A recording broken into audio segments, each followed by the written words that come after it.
Please support my channel by clicking the subscribe button and hit the notification bell for more updates. Power!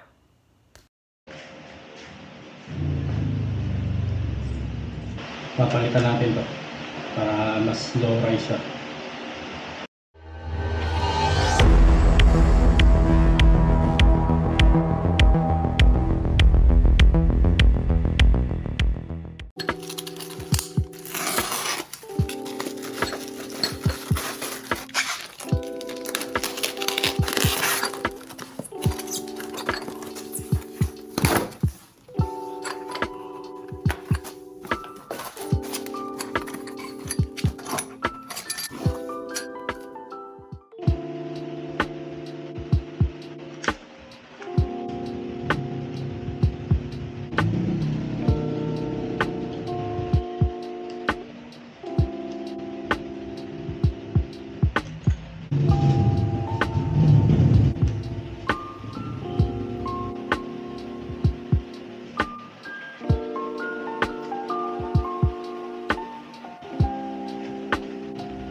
Okay guys, so pag magpapalit kayo nito ng low rise handlebar from stock na handlebar ng NK400, pag ito yung binili nyo, kailangan nyo ng spacer, yung pang 28mm kasi ang sukat nito 28mm, ito 22 eh. So para hindi siya maluwag dyan, masikip siya, itong orderin nyo. Yan, yung link nito nasa baba natin itong handlebar na to.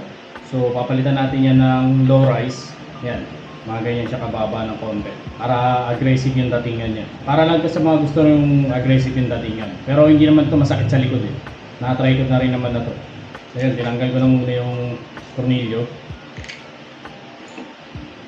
Okay. So yun siya, mataba siya. Yan yung pinagkaiba niya. Ayan o. Kaya kailangan natin ng spacer dyan.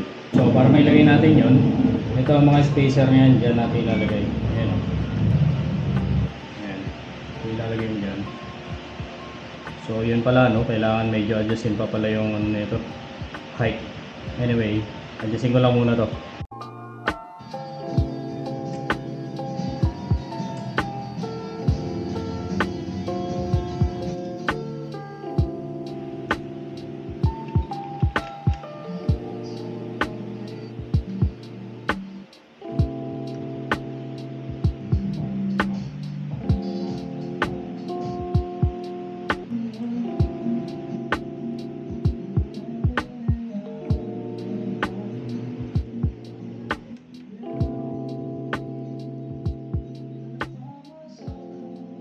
So guys, napalitan na natin ng manibela ng low rise. Yan, so okay na to.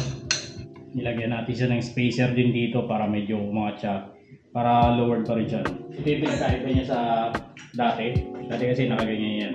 Ngayon ganito na siya. Mas aggressive na siya yung tingnan. Yung link na ito nasa description. Okay.